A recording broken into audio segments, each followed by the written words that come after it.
Good morning, everyone. Happy Tuesday morning to you, and welcome back to Morning Musings. My name is Don K. Preston. I am the president of Preterist Research Institute of Ardmore, Oklahoma. And again, this is my Morning Musings. Hey, don't forget, very special offer on my brand spanking new book entitled Marrying and Giving in Marriage in the New Creation, ? This is a total, absolute refutation of the argument of the opponents of covenant eschatology, who say, Jesus said, if you're resurrected, there's no marrying and giving in marriage. Did you realize that those who make the argument say we're in the age to come, we have been resurrected? They really do. I document it in this book. Regular price is $10.95 plus $4.95 shipping for the month of February 2018. Okay, to the end of the month, total price $10 delivered to you. No other obligation. Okay, so go to my website, DKPret or DonKPreston.com or BibleProphecy.com and find the book because it's special price there. You'll be glad you got this.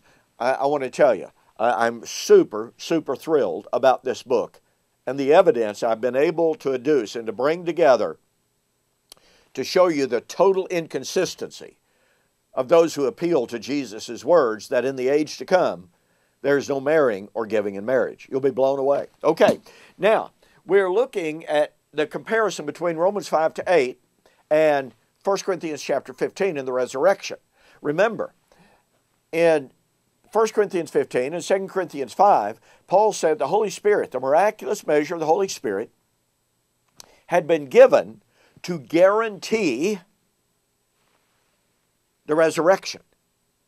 In Romans 8, the Holy Spirit had been given to bring about sonship. Now then, there's another element of Romans chapter 8. We're going to shift gears here just a little bit, but it's absolutely directly related to our discussion of the resurrection.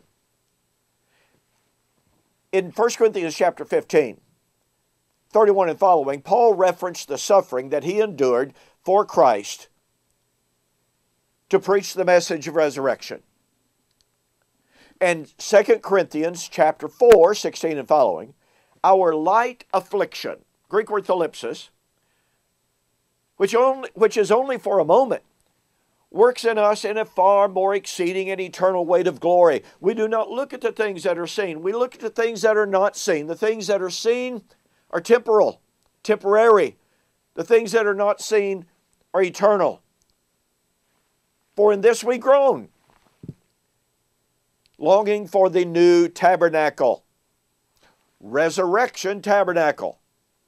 So, Paul links the suffering that he was enduring with the coming resurrection.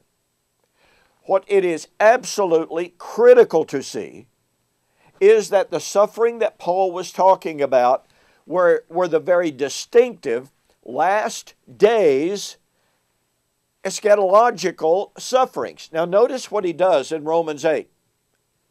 He says that if we are children, we are heirs,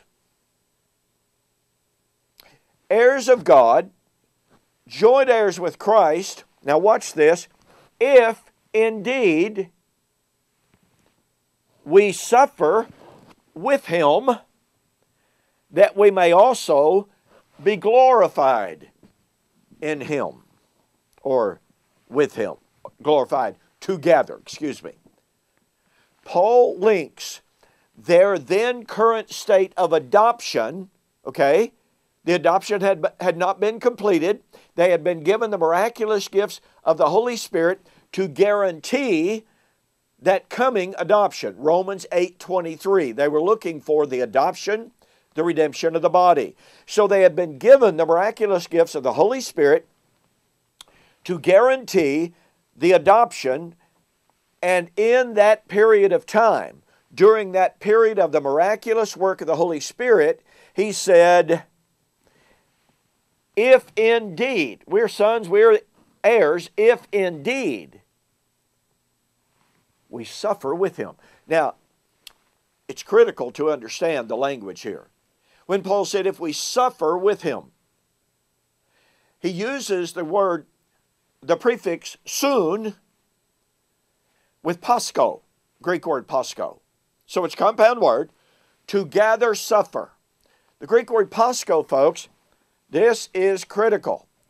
Just like the other words that Paul's going to refer to in the discussion of the suffering of this present time that he talks about,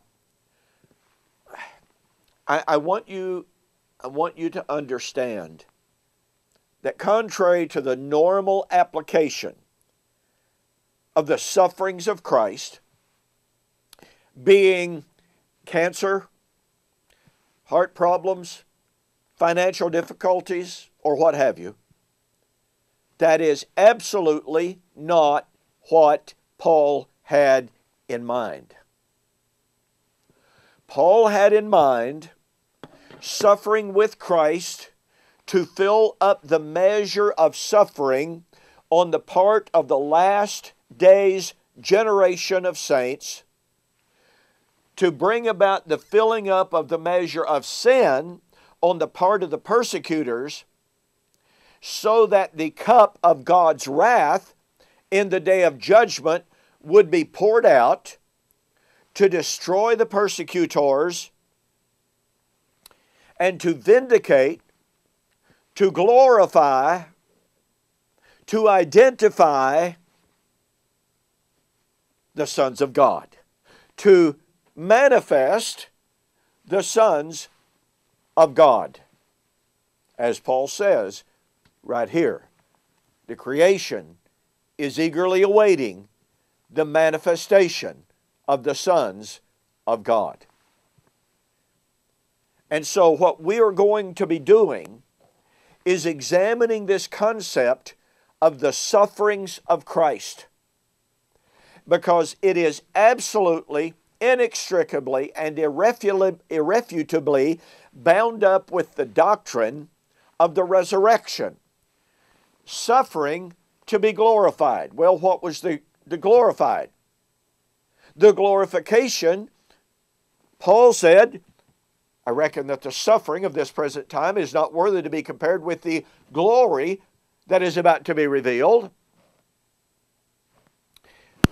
Paul said, 2 Thessalonians chapter 1, that the saints were being persecuted, but at the coming of the Lord, they would be vindicated in the day that he was coming to be glorified in his saints. You see, glorification and vindication and relief from suffering, the sufferings of Christ, are absolutely bound up with the day of the Lord and the resurrection. This is an incredible topic. And, by the way, I discuss this extensively in my book, The Resurrection of Daniel chapter 12, verse 2, Fulfilled or Future. I want to tell you something. To fail to see the relationship between the last days, first century, last days, suffering, experiencing the sufferings of Christ, is to miss the story of eschatology. This singular topic of suffering, vindication, and glorification, and inheritance, by the way, is one that absolutely permeates the New Testament, and in passages that are almost invariably said to be speaking about some so-called end of time, when they actually have nothing to do with a so-called end of time. This is a critical study as it relates to the resurrection. So, I hope you'll be looking forward to that. Don't forget, get a copy of my book, Marrying and Giving in Marriage in the New Creation, ? $10 postpaid till the end of February 2018. So, we've got more as we begin to look at the relationship between the last day's suffering and martyrdom and resurrection. This is incredible stuff. So we'll see you on the flip side.